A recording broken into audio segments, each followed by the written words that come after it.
Welcome to this explainer. Today, we're going to break down exactly how international law prevents massive environmental catastrophes when highly dangerous chemicals are transported across our oceans.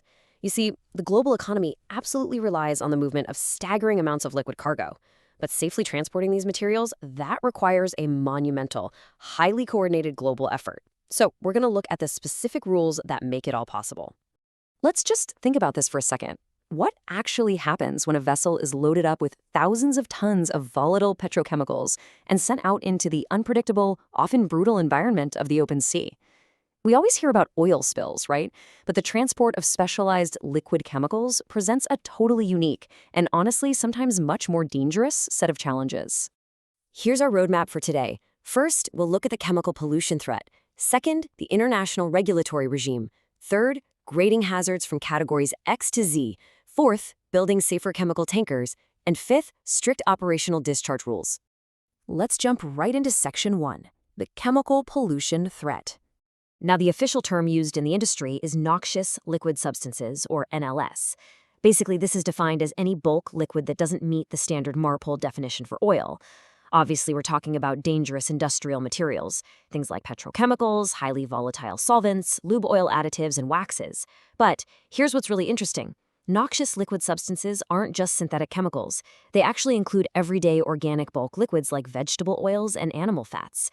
Think about it. If thousands of tons of vegetable oil were to suddenly spill into the ocean, it would still create a massive environmental hazard by suffocating marine life. So the law has to treat those shipments with immense seriousness too.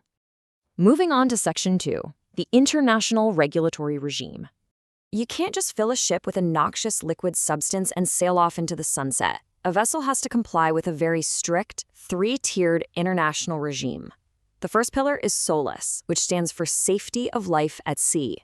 This one is all about the safe construction, equipment, and operation of the ships to protect the crew and the hull itself. The second pillar is MARPOL, specifically Annex II, which is completely dedicated to preventing pollution. But the real glue holding this whole thing together is the third pillar, the IBC code, or International Bulk Chemical Code. This code is super unique because it bridges the gap. It's actually a mandatory requirement under both the safety standards of SOLAS and the pollution standards of MARPOL. Which brings us to Section 3, grading hazards categories X through Z. MARPOL Annex II uses a really clever categorization system that maps out a direct relationship between a chemical's threat level and how strictly its disposal is regulated. Right at the top, we have Category X. These pose a major hazard to marine resources or human health. Because of that, discharging Category X substances into the ocean is strictly prohibited. Period. No exceptions. Next down is Category Y. These present a hazard which justifies strict limitations on both the quality and quantity of any operational discharge. And finally, Category Z substances present a minor hazard, so they have slightly less stringent restrictions. It's a completely calculated system based entirely on environmental impact. But hey, it's not all toxic doom and gloom. The regulations also have a category called OS, which stands for Other Substances. These are liquids evaluated under the IBC code that fall completely outside of categories X, Y, and Z because they present absolutely zero harm to marine resources, human health, or amenities. So you could technically be tracking a massive international tanker shipment of clay slurry, water, or, believe it or not, apple juice and molasses.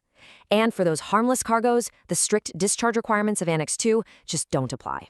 All right, Section 4, building safer chemical tankers. The IBC code dictates a fascinating concept. It basically says the more perilous the cargo is, the stronger the containment armor of the ship has to be. They break this down into 3 specific ship types. A Type 1 ship is engineered for the most severe environmental and safety hazards, demanding maximum preventative measures.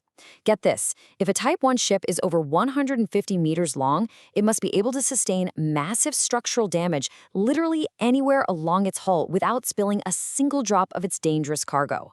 Type 2 ships carry appreciably severe hazards, so they need significant safety measures. And Type 3 ships carry sufficiently severe hazards, which require a moderate degree of containment and slightly less stringent damage survival rules. The IBC code doesn't stop at the hull, though. It literally micromanages every internal physical arrangement of the ship based on the exact chemical being carried inside. It dictates whether the tank venting has to be completely open or strictly controlled. It dictates the environmental control inside the tank, like does the space need to be completely dried out or padded with an inert gas. It even dictates the exact type of electrical equipment allowed based on the surface temperature and flammability of the specific chemical gases. It even tells you if the fire protection system needs to use a specific type of foam, dry powder, or water spray. It's just an incredibly precise, rigorous engineering matrix. And finally, Section 5, Strict Operational Discharge Rules. This is a super specific engineering requirement, but it's crucial for understanding how meticulously routine discharges are handled. When ships clean their tanks of Category Y or Z residues, they can't just toss the rinse water over the side. The regulations mandate a special underwater discharge outlet. And more importantly, it says the discharge cannot pass through the ship's boundary layer. Now, why does that matter? Because ships are deliberately designed to push dangerous residues far away from their own seawater intakes. This protects the vessel from accidentally sucking up the exact chemicals it just washed out, and it ensures the mixture is forcefully dispersed and safely diluted deep underwater while the ship is moving. Speaking of those residues, think about this number for a second. 75 liters. For all new ships built after January 1st, 2007, this tiny amount is the absolute maximum stripping limit of chemical residue allowed to remain in a tank and its piping after unloading categories X, Y, and Z. Consider the scale here. We're talking about massive cargo tanks that hold thousands upon thousands of tons of liquid. And yet, the pumps and piping systems have to be engineered so flawlessly that no more than 75 liters, which is roughly the size of a standard car's gas tank, is left behind. It is a truly staggering feat of mechanical engineering, and it's entirely demanded by environmental law. So how do they make sure nobody is cutting corners? To ensure total accountability for those stripping limits, the tank cleaning, and the underwater discharges, every single ship has to carry and meticulously fill out a cargo record book. Every tank has its capacity precisely mapped out. Every time a substance is loaded, unloaded, or a tank is cleaned and the residue is discharged, it has to be officially logged.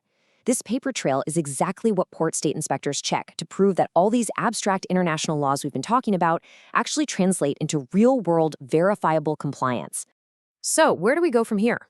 As we look at pending amendments pushing even stricter rules, like making the Polar Code mandatory for ships operating in icy waters and requiring new, tighter stability instruments, it leaves us with a really profound question. How will international maritime law continue to evolve? Because as global trade keeps booming and ships push further into the most fragile, untouched frontiers of our oceans, the engineering and the laws must perfectly balance our economic needs with the ultimate non-negotiable protection of our seas. It's a huge challenge, and it's one we're going to have to keep watching.